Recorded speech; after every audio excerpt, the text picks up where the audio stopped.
आज बहुत ही मज़ेदार टेस्टी रेसिपी आप लोग के साथ शेयर करूंगी। भुने और गले हुए गोश्त की रेसिपी जो हर किसी को बहुत ज़्यादा पसंद होते हैं। तो चलिए बनाना स्टार्ट करते हैं। बिस्मिल्लाहिर्रहमानिर्रहीम। फ्रेंड्स, आप सब कैसे, उम्मीद करती हूँ खैरियत से होंगे। यहाँ पर मैंने ले लिए हैं 3 छोटे साइज़ के टमाटर, 8 से 10 अदद हरी मिर्च ले लिए हैं और 1 चम्मच ज़ीरा लिए हैं, 4-5 यहाँ पर हरी इलायची। तमाम चीज़ों को एक मिक्सिंग जग के अंदर डालकर इसका एक अच्छा सा पेस्ट बना लेंगे। बस लहसुन अदरक का पेस्ट रखा हुआ है। अगर आपके पास नहीं है तो यहाँ पर लहसुन और अदरक भी आप डाल सकते हैं। इसका अच्छा सा आपने इस तरीके से पेस्ट तैयार कर लेना है। पेस्ट यहाँ पर हमारे बन के तैयार है। यहाँ पे कुछ खड़े मसाले हैं, हाफ टी स्पून साबुत जीरा है, 8-10 लौंग है, 1 बड़ी काली इलायची, 2 से 3 टुकड़े दालचीनी के, 2 तेजपत्ते हैं और 10 से 15 अदद काली मिर्च है। एक बड़ा सा प्याज बिल्कुल मैंने इसको स्लाइस में कट कर लिया बारीक। और 1 किलो यहाँ पर मैंने गोश्त लिए हैं, गाय का गोश्त। आप यहाँ पर चाहे तो बकरी का गोश्त या फिर मुर्गी का गोश्त भी इस्तेमाल कर सकते हैं।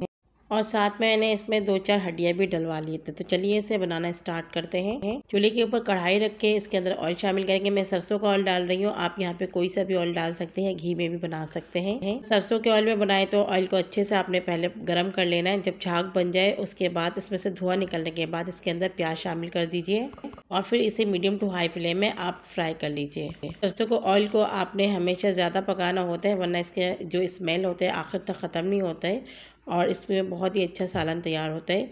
जो गरम मसाले थे हमने वो भी डाल दिया है इसी के साथ और अच्छा सा कलर आने तक इसे हम फ्राई करेंगे। तो प्याज यहाँ पर हमारे हल्का हल्का सा गोल्डन हो रहा है। तो हमने यहाँ पे लहसुन अदरक का पेस्ट शामिल कर लिया है। आप चाहे फ्रेश डाल सकते हैं, मैंने यहाँ पे फ्रिज का इस्तेमाल किया है। इसका कलर थोड़ा सा इसलिए मिसबैलेंस हो गया है। और फिर जो हमने मसाले तैयार करके रखे थे वो भी हमने यहीं पे इस्तेमाल कर लिया, मतलब इसी के अंदर हमने डाल दिया है। और अच्छे से यहाँ पर 1 मिनट तक हम इसको भूनेंगे। साथ ही साथ मसाले शामिल करेंगे तो नमक शामिल कीजिएगा हस्बे ज़रूरत, जितना आपको चाहिए। मैंने यहाँ पर 1 टीस्पून भरकर डाला है, बड़ा चम्मच। और साथ ही मैंने छोटा चम्मच लाल मिर्च पाउडर 1 चम्मच डाला है, 1 चम्मच हल्दी पाउडर, 1 चम्मच बड़ा मैंने सालन मसाला डाला, ये स्किप भी कर सकते हैं आप। 1 छोटा चम्मच मैंने यहाँ पे कश्मीरी लाल मिर्च डाला है, 1 बड़ा चम्मच धनिया पाउडर डाला है और आधी चम्मच मैंने यहाँ पर कुटी लाल मिर्च शामिल कर ली। मीडियम टू हाई फ्लेम में इसे हम तकरीबन 4 से 5 मिनट भूनेंगे। अगर मसाला आपको चिपकने लगे तो यहाँ पे आप थोड़ा थोड़ा पानी शामिल कर सकते हैं।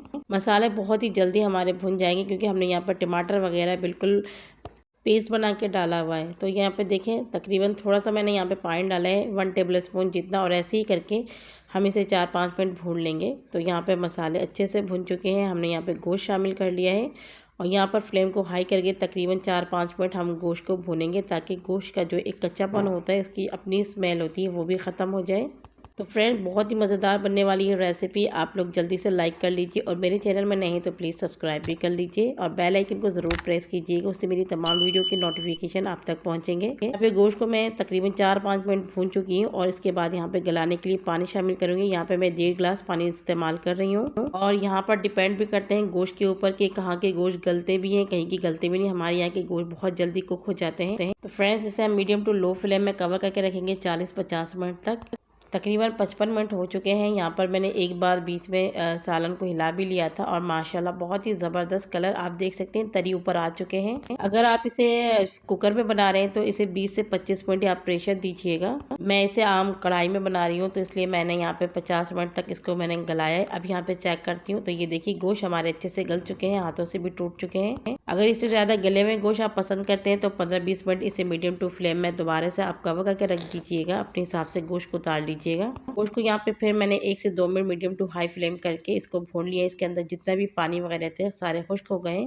अब भुने हुए गोश्त की एक खुशबू ही अलग आती है। यहाँ पर आखिर में मैंने हरा धनिया शामिल कर लिया है, थोड़ा सा काट कर। आप चाहें तो जूलियन कट किए हुए यहाँ पर अदरक भी शामिल कर सकते हैं या फिर यहाँ पे हरी मिर्च भी डाल सकते हैं। मैंने यहाँ पे वैसे ही इसको बहुत चटपटा बनाया है तो यहाँ पे हरी मिर्च वगैरह मैं नहीं डाल रही हूँ। तो यहाँ पर हरा धनिया डालने के बाद अच्छे से हमने इसको मिक्स कर लिया और 1 से 2 मिनट इसको हम दोबारा से भून लेंगे।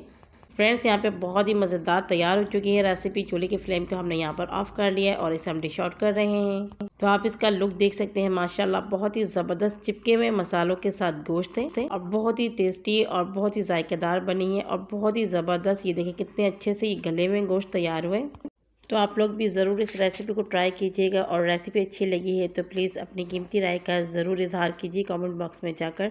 बहुत प्यारे प्यारे से कमेंट्स कीजिए, जो आप लोग की तरफ से प्यार होता है हमारा गिफ्ट होता है। रेसिपी अच्छी लगी है लाइक सब्सक्राइब करना बिल्कुल नहीं भूलिएगा। एक नई रेसिपी के साथ फिर मिलूंगी। दुआ में याद रखिएगा, अपना ख्याल रखिएगा। अल्लाह हाफिज़।